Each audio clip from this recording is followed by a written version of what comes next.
Welcome to the Flamingo Love tutorial. Today I have on my Finch Flamingos t-shirt.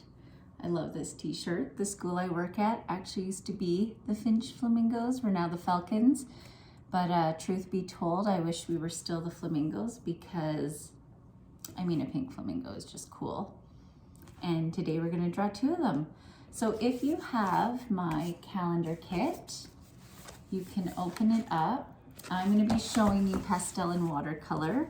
So you'll need the the watercolor paper, the thicker paper in your kit. Some of you might be joining because you're doing a birthday party kit and all the paper will be inside your kit for that. And maybe you're joining from home.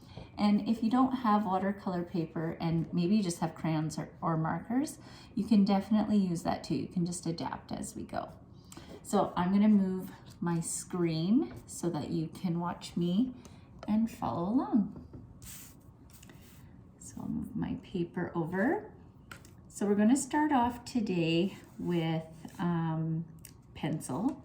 I don't want to encourage a ton of erasing because I think we're always too hard on ourselves, but for this one we do need to do a little bit of erasing just because in order to make this sort of an easier to draw picture, I'm going to use shapes and we'll erase the parts that we don't need. All right, so we're going to start near the top of your page. We're going to do 2 circles, and the circles are going to be big enough to fit a bit of a face in them. And I'm just going to show you even on mine. One circle is smaller than the other, and that's totally fine. You don't need them to be perfectly round. You don't need them to be the same shape. Mine turns out different every single time I draw this. So there's my 2 circles. And these are the flamingo heads. And so what I'm going to do is right here, I'm going to do a curve here and a curve here. That's going to help us make our beaks.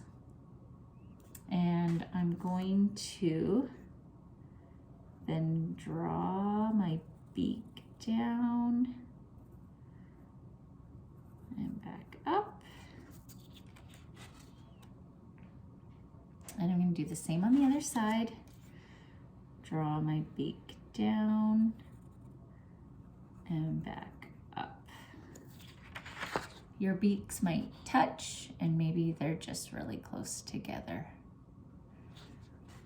And then what I want to do is I want to erase this little line so that my beak doesn't have a line going through it. We're going to cover that up with pastel after, so don't worry if there's a bit of an erase mark. Now, flamingos have these really nice long necks, and so what we need to do is we need to sort of come from the top of the head and just sort of run our pencil down like this so that we can create the neck on both sides. And I'm just checking with my sample because I'm drawing upside down and sometimes that's a little bit difficult, but you can see that they have that nice big long neck. And then what I'm going to do is I'm going to start to turn this way because I'm going to start the body. And I may need to just give this a little erase, but that's okay. So I'm going to do the same thing here. I'm going to turn down, and it's kind of going, it'll make sense in a minute. It's going down because when we come from this part of the neck, I'm just going to go like this and curve up. And I'm going to curve up on this side. And you can see that I went a little too far here and here. I just judged where I would want that because I can always give this a little erase.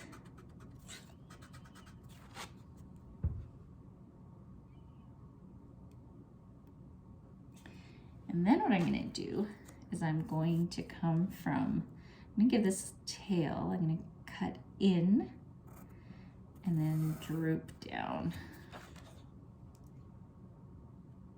And I'm going to cut in on the other side. I'll do this closer for you. Cut in, gives it like a little tail. And then I'm going to join it. And it's got like a little bit of a point there. And both sides will not look exactly the same because I'm sure there are no two flamingos that look exactly the same. And so we just really want to make sure when we're drawing that we're not concentrating too much on it looking perfect or the same. Now what I did is I just erased this little line too, so that the neck runs right into the head. But drawing 2 circles to begin with gives your picture a nice anchor. Now, what I want to do is I want to add some wings. And so I'm just going to come into the body and kind of go like this. Just some fluffy wings. And they're pretty big because when we use the pastel and we outline that, you're going to be able to kind of blend the black that you outlined with the pink that you colored in, if you choose to use those colors.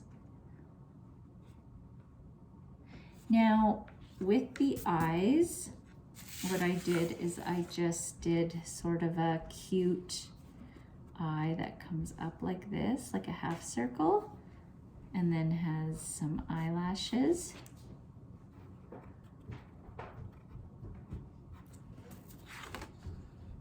So a little half circle, a curve, and then your little eyelashes on the end. I think that just makes them look like they're really happy to see each other. And we all know that for Valentine's Day, it's friendship too.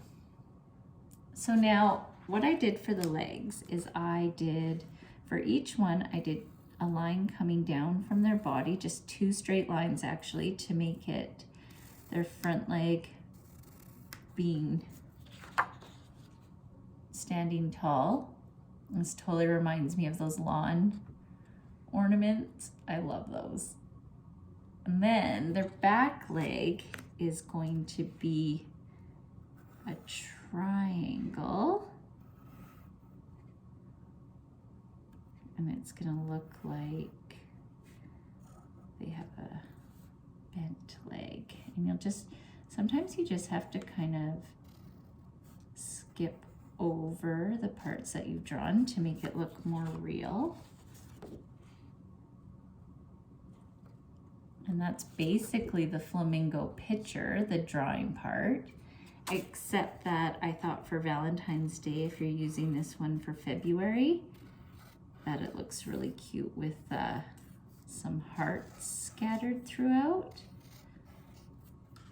So if you want to do that, you could draw some hearts, you could draw polka dots, you could leave it blank. Totally up to you. But once you're at this point, you're going to get a black pastel and you're going to outline all of it.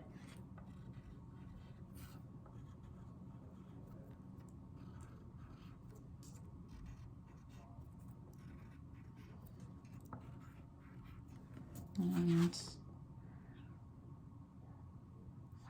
I'm going to do that for my flamingo as well. If you've been to the art house, you know I love outlining in black. I think it makes the definition of your drawing stand out. It makes your colors pop. And I also love when you're using pastel, blending the colors into the black so that it looks more like a painting.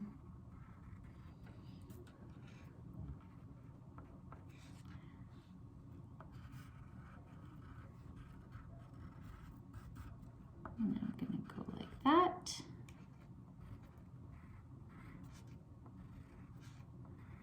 And you just take your time, follow your line. If you go off of your line, don't worry, just leave it, because you can't erase the pastel and you can erase the pencil. So always go with the pastel mark. And sometimes you just don't even have to erase. Like you can see if I go up close that I haven't totally gone on my pencil mark. I tried my best, and that's where it left me. And so when I do the pastel, that'll just cover it up. And remember, if I'm going a little faster than you, you can always pause the video and start it again when you're at the same point as me. So now what I'm gonna do is I'm gonna take a red pastel, and I'm just gonna color in my hearts. I'm going to use this as a February page in my calendar, and so I would like the hearts to be red for mine, but you can do a rainbow of hearts. And what I'm doing here is I want to show you how that black kind of smudges in. And don't be afraid of that. Gives your picture a bit more character.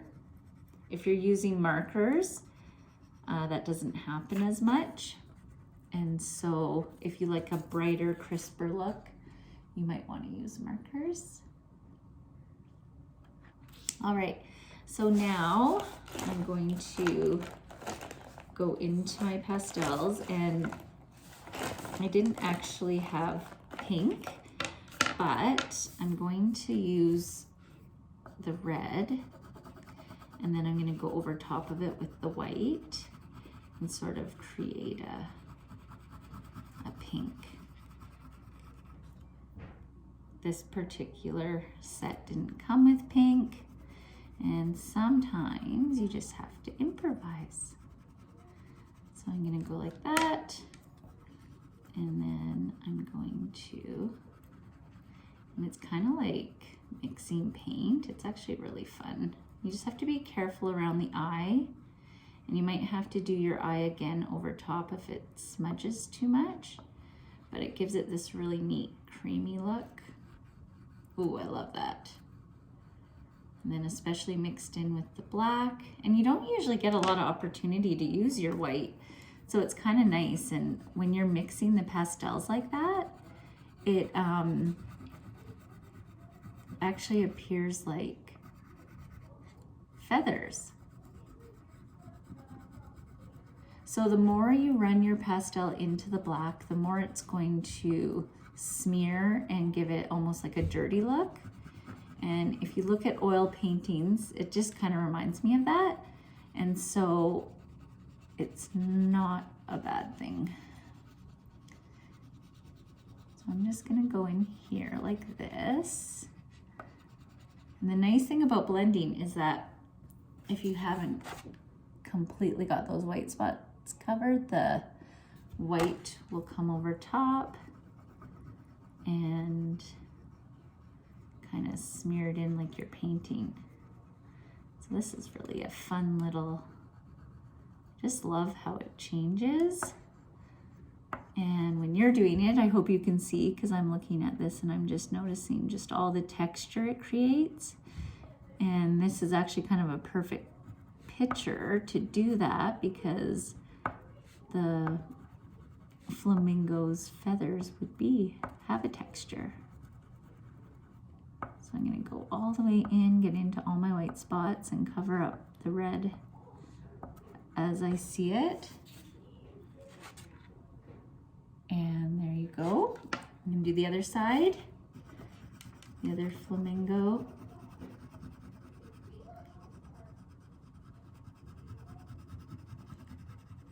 And go all the way around, and I'm just kind of going around my eye because if I color right over top of it, it's gonna really smear.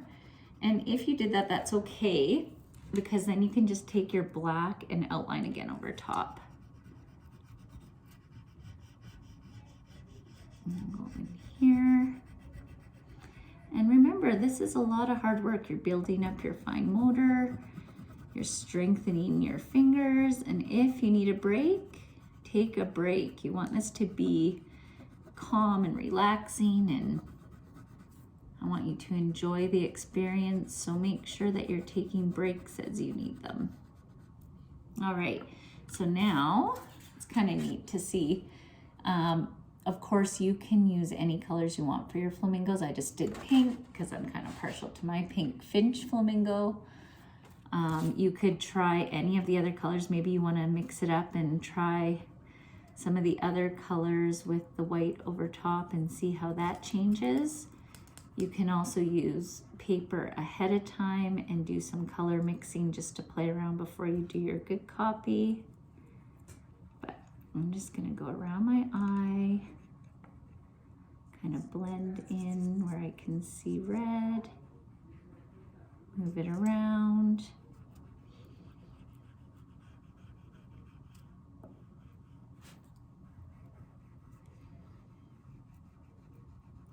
Go, just about finished.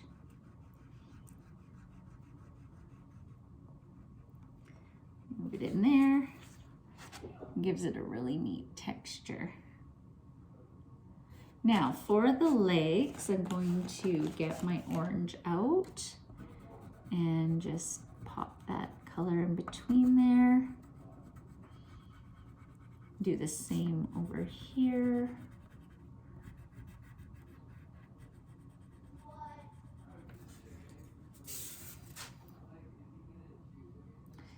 And then you've got a cream color, and I'm gonna put that into the beak.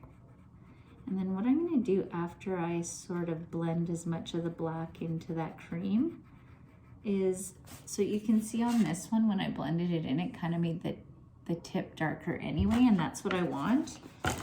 Flamingos have this little, and I'm just gonna do a little touch up with the black over top. And then that really defines that beak. Oh, I just love it. All right, now on mine, instead of using like a blue background, I thought that actually this green was such a nice contrast. So I'm gonna do that. I'm gonna make sure my brush is clean. Get it in the water. And when you're adding watercolor, you wanna make sure that you're really moving the water around to get it kind of moist. You want that paint to be really wet, and then you can start painting your background, and it'll take care of all those smudges. And when your brush gets dry on the paper, you know that you need more water. So I just did that. I'm gonna try and make it dry and sort of show you like that. That tells you need more water. Now you kind of want to make your direction go the same way. I'm going left to right. You could go top to bottom. You can do it all over the place too, but it just gives it a smoother look. And you can also add water to your brush and move the paint that's already on your page around that way too, depending on how light or dark you want it. So the more water you add at first, this will give it like a nice dark,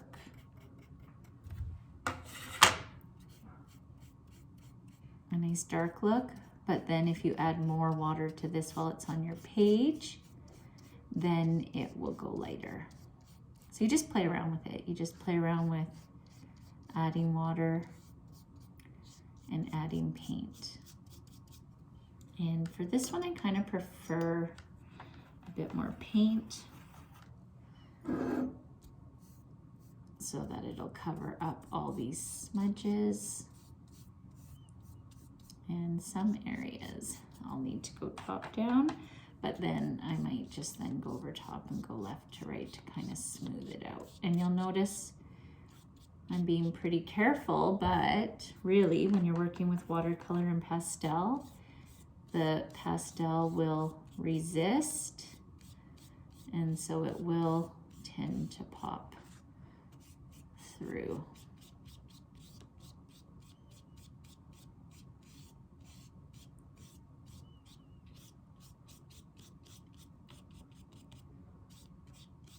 And you'll just get your whole background, whatever color you want, whatever you've chosen.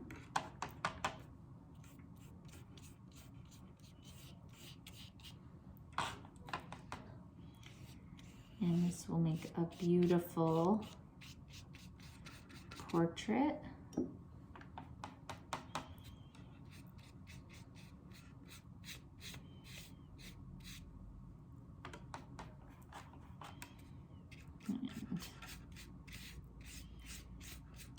I get all my white spots and I can smooth it out.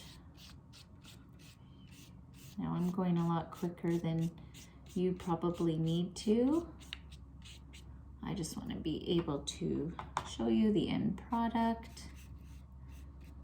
without taking up too much of your time. Just get this little corner fixed up. And the nice thing about the calendar kits is when you use a lot of color on your actual pictures, the calendar base is white. And so when you put this onto your white background, these colors really tend to stand out. And always remember that the best ideas come from you. And so if you've got different colors in mind or different background ideas, it's all about just giving you a place to start, and then your ideas can go from there. And then pretty soon you'll just be coming up with all your own ideas. And maybe the next calendar you make will be completely out of your own head. But either way, it's fun to use different things, different mediums like pastels and watercolor and mixing. All right, oops, and so see my little finger marks? I'm gonna go chop those. And I've got my little rag because that's nice for changing colors. So if you're doing a rainbow background, you might want to wash your brush in between. Watercolor is a little bit more forgiving than acrylic when doing that. You don't need to do it as much, but it also doesn't hurt. Okay, so I basically have my picture finished and I've got all my white spots covered up. And you'll want to let this dry. And then if you have the calendar kit, you're going to want to take these stickies and put them on the four corners of the back of your picture. You'll open up your calendar to whatever month you're going to be using, and then you will put it on the top portion with those stickies, and then you will glue your calendar page to the bottom, and you will have a beautiful calendar page. Now, if you have this because you're part of a birthday kit, then you're going to use these stickies on the back of your frame and then stick your portrait inside. And either way, that's just going to be gorgeous. So thank you for joining me. I hope you had fun making your flamingos, and I'll see you next time.